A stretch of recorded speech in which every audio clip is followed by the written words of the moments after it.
Hi, இன்றைக்கி நம்ம என்ன பார்க்க போகிறோம்னா, நாட்டுக்கோழி வச்சு ஒரு கிரேவி தான் பார்க்க போகிறோம். ஃபஸ்ட்டு ஒரு கடாயில் தேவையான அளவு எண்ணெய் ஊற்றிக்கணும். கடாய் நல்லா சூடானதுக்கப்புறம் தேவையான அளவு சோம்பு, பட்டை, அன்னாசிப்பூ சேர்த்துக்கணும்.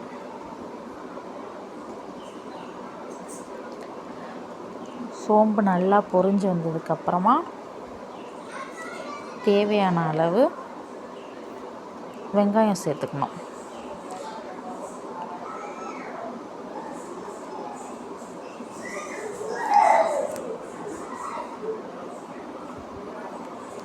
வெங்காயம் நல்லா வதங்கினதுக்கப்புறம் ஏற்கனவே 3 விசில் வச்சுட்டு நாட்டுக்கோழி சிக்கன் வேக வச்சு வச்சுருக்கோம். தேவையான அளவு கருவேப்பிலை சேர்த்திட்டு நல்லா வதக்கி எடுத்துக்கணும்.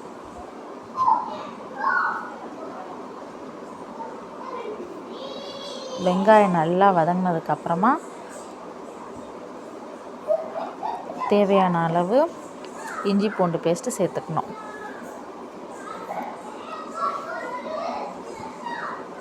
இஞ்சி பூண்டு நல்லா பச்சை வாசனை போகிறது அளவுக்கு வதக்கிக்கணும். இஞ்சி பூண்டு நல்லா வதங்கினதுக்கப்புறம்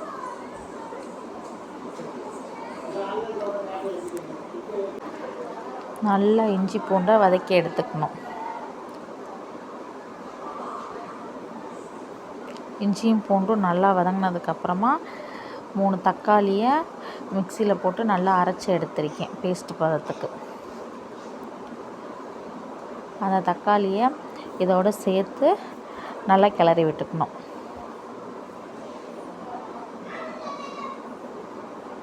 அதுக்கப்புறமா 2 தக்காளி தனியாக நறுக்கி வச்சுருக்கேன். அந்த தக்காளியை இதோடு சேர்த்துக்கணும்.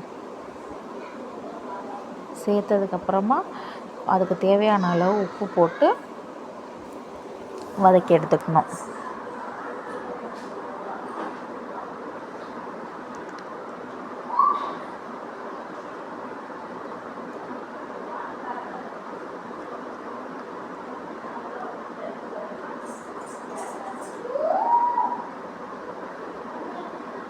தக்காளி நல்லா வதங்கினதுக்கப்புறம்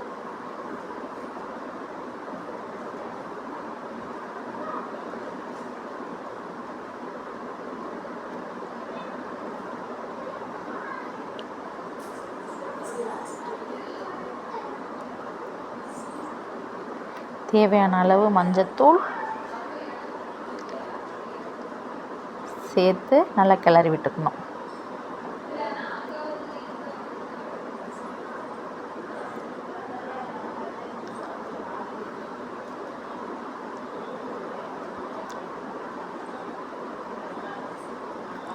நல்லா மஞ்சத்தூள் விட்டு கிளறி எடுத்துக்கிட்டதுக்கப்புறமா அதிலிருந்து பாருங்கள், எண்ணெய் பிரிஞ்சு வர்றது நல்லா தெரியும். அந்தளவுக்கு வந்ததுக்கப்புறமா தேவையான அளவு மல்லித்தூள், தனி மிளகாய்த்தூள் 2 ஸ்பூன் சேர்த்துருக்கேன். போட்டு பச்சை வாசனை போகிறது அளவுக்கு வதக்கிக்கணும்.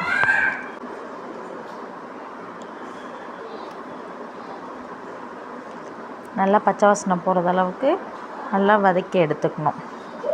அது வரைக்கும் நல்லா கிண்டணும்.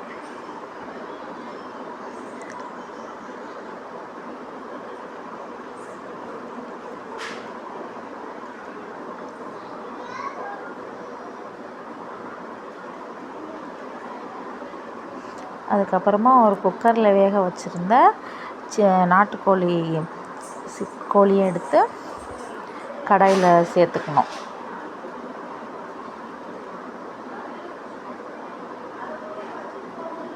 நான் 1 கிலோ அளவுக்கு நாட்டுக்கோழி சிக்கன் எடுத்திருக்கேன்.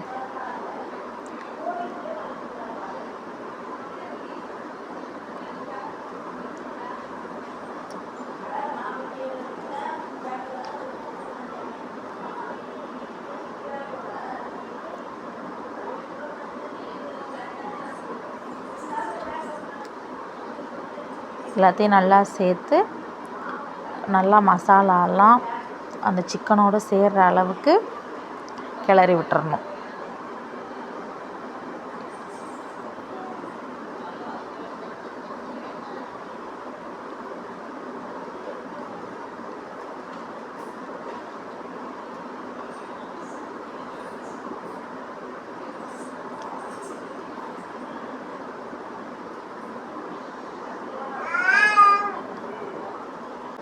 மசாலா சிக்கனோடு நல்லா சேர்கிற அளவுக்கு அடியில் பிடிக்காமல் கிளறி விட்டுக்கிட்டே இருக்கணும்.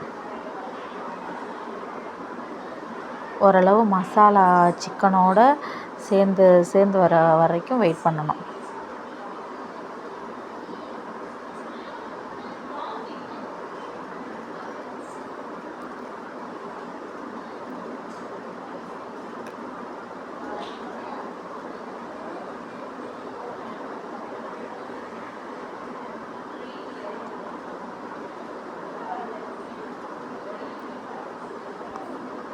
அதுக்கப்புறமா சிக்கன் வேக வச்ச தண்ணி இருக்கும், அந்த தண்ணியை வந்துட்டு நம்ம அந்த கிரேவிக்கு சேர்த்துக்கலாம்.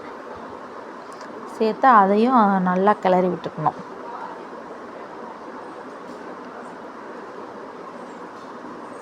நல்லா கிளறி விட்டுட்டு அதிலேருந்து எண்ணெய் பிரிஞ்சு வர்ற அளவுக்கு வெயிட் பண்ணணும். மூடி போட்டுட்டு இது பண்ணிவிட்டு நல்லா எண்ணெய் பிரிஞ்சு வந்ததுக்கப்புறம் மூடியை எடுத்துட்டு இந்த மாதிரி மறுபடியும் கிளறி விட்டுக்கணும்.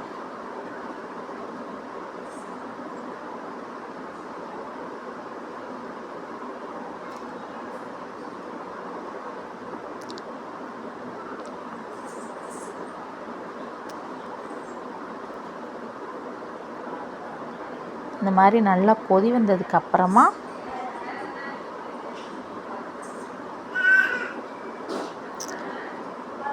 ஒரு பல் தேங்காய், அதோட முந்திரி, அப்புறம் கொஞ்சம் சோம்பு சேர்த்து அரைச்சி வச்ச தேங்காயை எடுத்து இதில் ஊற்றி கிண்டணும்.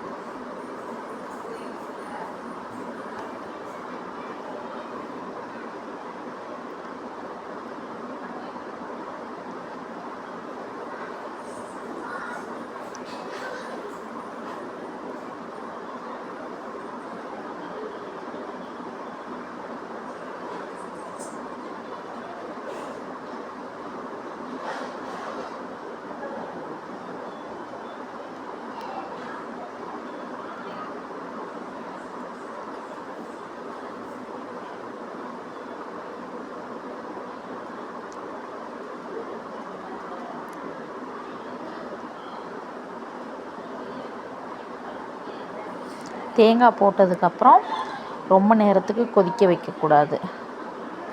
ஓரளவு கொதித்ததுக்கப்புறமா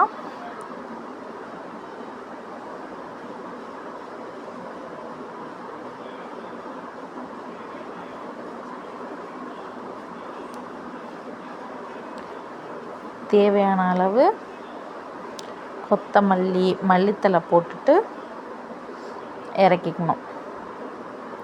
இந்த மாதிரி நீங்களும் உங்கள் வீட்டில் செஞ்சு பார்த்துட்டு எப்படி இருந்துச்சுங்கிறத கமெண்ட் பாக்ஸில் சொல்லுங்கள். Happy Sunday.